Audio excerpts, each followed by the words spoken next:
na-agụ ọ biznes ka a na-abata gịnị dị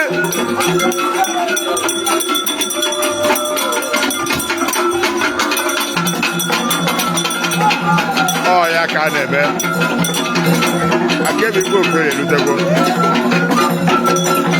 gịnị ụbọchị amụrụ dike ka amụrụ ibe ya agbọ dike na mba amụkwa dike ọzọ